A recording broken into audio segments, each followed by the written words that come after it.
Vice President Vance says that the United States military is surging troops and equipment to the Middle East just in case. Let's listen in. Well, obviously, the president has a lot of cards he can play. I'm not going to reveal exactly how he's going to play them. But look, I think we just want to make sure that we have options. We have a lot of forces in the region. We have people who could be endangered, part of our entire alliance structure over there, where Saudi Arabia and these other countries invest a lot in the United States of America. We got to make sure, of course, that we have people over there to protect our assets that are in these parts of the world. And I think the president just wanted to make sure that if, God forbid, the Iranians did something very stupid, that we had the resources necessary to respond to it. I don't think the Iranians are going to do anything stupid. I think the United States is getting ready to attack. And so is Israel, as I'm about to show you right now. This just popped up on Hal Turner. Israel to call up 280,000 reserve troops, growing signs of war with Iran. Reports say that there are signs Israel is preparing to attack Iran. Today it was announced the government will call up 280,000 reserve IDF troops. Not that all of them will show up, that is. Very few have been showing up to these call-ups. But they're doing it anyway. Earlier today, Flight Safety Notice to Airmen, or NOTAM, indicated a sudden and complete shutdown of strategic radar systems in Shiraz.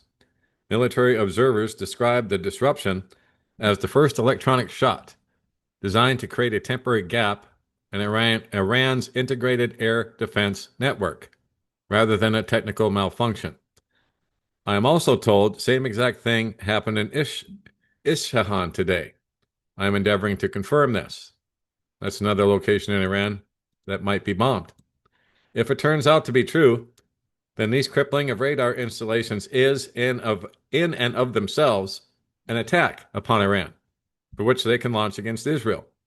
For what it's worth, several airlines, Air France and Dutch KLM, have suddenly canceled their flights to multiple areas in the Middle East.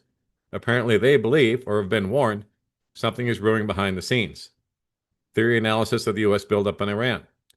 Strike likely any time from tomorrow onward. Probably on a weekend, as any other time, would have a major impact on the markets. Yes, it would. The U.S. CENTCOM commander will be meeting with the Israelis in the next 12 hours. Abe Lincoln Carrier Strike Group should be within range of Iran now, but definitely will be within 24 hours. The Israelis and Qataris are on high defensive alert. Airlines in Europe are starting to cancel flights to the region this evening. 24 KC-135 and KC-46 tankers at 2 bases in the area. That's quite a bit. Assets in the UK that could be surged forward if required and won't need long to move, which are the F-35s at Lakenheath and more KC-135s, which are refueling planes at Mildenhall. Potential for a mainland U.S. launch of bombers like the Midnight Hammer, but with key differences. Potential Israeli Air Force assistance with strikes if they deem the plan has a good chance of toppling the Iranian terrorism sponsoring regime. They say up to 48 F-35Is plus dozens of F-16s, F-15s, other jets. Notably, Israel has AWACS and ISR platforms in the area, something the U.S. hasn't moved in yet, if you ignore the E-2s and EA-18Gs and so on. Up to 8 RAF Typhoons in the Qatar, Saudi for defensive ops, plus more at Qatari, just in case of a need to assist with air defense for allies in the area again. Well, they aren't going to be able to stop all the Iranian missiles coming in this time. Not a chance. Note about a bomber mission. B-2s could be used again, especially if air defenses are expected to be an issue. 4 tankers flew up to Moron Air Base in Spain this week, which could be for a refuel point, and 4 more at Prince Sultan in Saudi Arabia, which could fly up to the Mediterranean. Midnight Hammer required refueling of the B-2s off the U.S. East Coast, near the entry to the Mediterranean, and near Cyprus and Israel. The difference is this time they're unlikely to be carrying a heavy payload of GBU-57 MOPs, though the fuel burn is likely to be lower and refueling needs likely reduced. Currently, rumors of a planned bomber deployment to the Pacific, which may occur at the same time, to divert attention again like they did the last time. The number of tankers at Al Udeid, 20 or more, suggests an expectation for possible sustained operations over several days for the 37 F-15Es in Jordan. There also remain a number of C-130Js and C-17A aircraft at various Middle East bases presently, which I would anticipate either departing before the strikes begin or being on standby to evacuate people if required. And there we go. That's the latest in the buildup, and as you can see, it's been happening all week. This was on the 16th. Signs emerge of U.S. Navy, Air Force push to the Middle East. As Trump mulls over what to do about Iran, U.S. forces are deploying to the region, as you can see.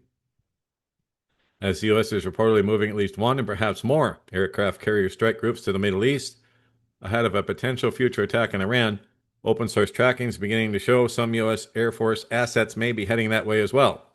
As we've seen in the past, large numbers of cargo flights and surging fighters into the region, as well as other aircraft, is a common occurrence when a crisis is brewing in the region, and there have been plenty of them in recent years. I'll let you read the rest on your own. And then here's another one. Is Israel preparing nuclear bombs for Iran according to the Samson option? From Health Impact News. Last week, the Israeli press reported a 4.2 earthquake in Dimona. That was near their major nuclear facility. As you can see here, the epicenter was registered near a major nuclear facility, but Magen David Adom has confirmed that no injuries have been reported, and a witness testimony suggests damage in the area was limited. An earthquake measuring 4.2 in the Richter scale has set off alerts in the Dead Sea and southern Negev regions of Israel. According to the European Mediterranean Seismological Center, the quake took place around 9 a.m. with the epicenter near Dimona.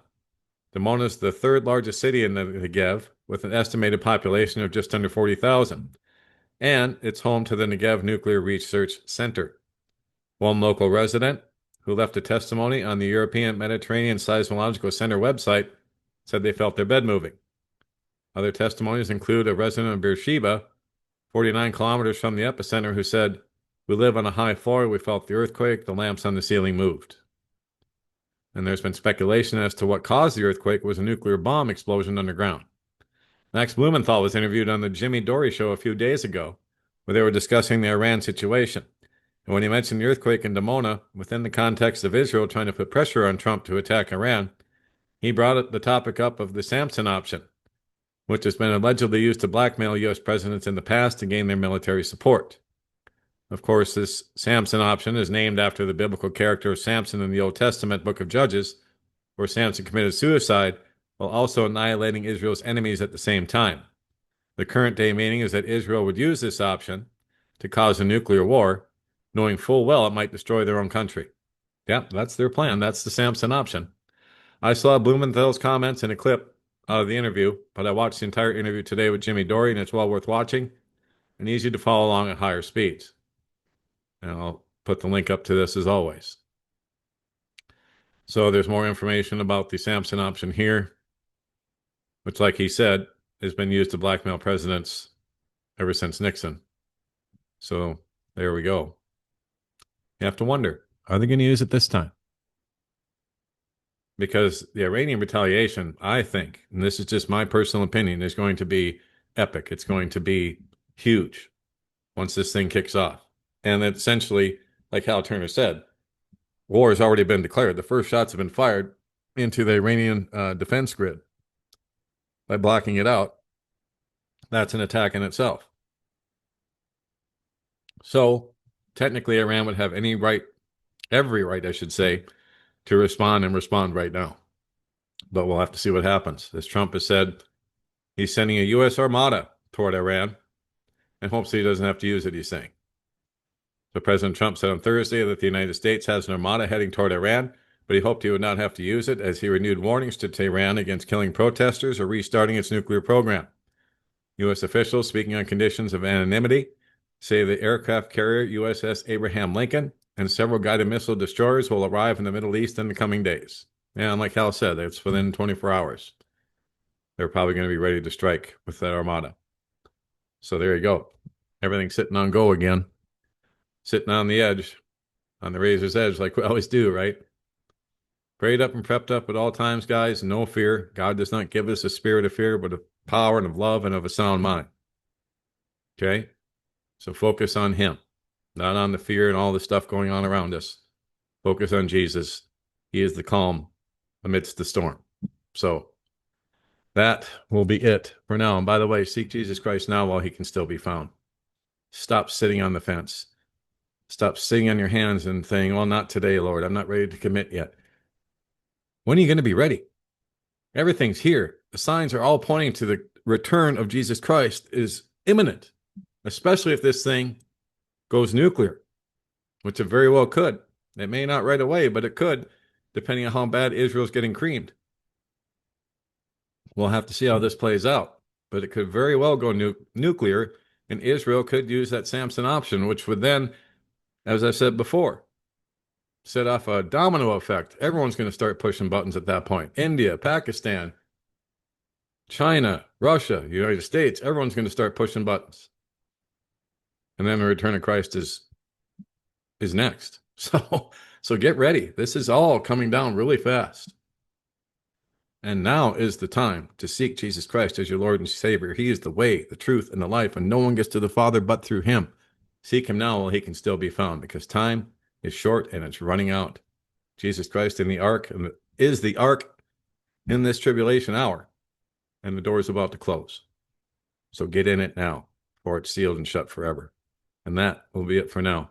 God bless. Take care. Johnny Storm, Don't Speak News.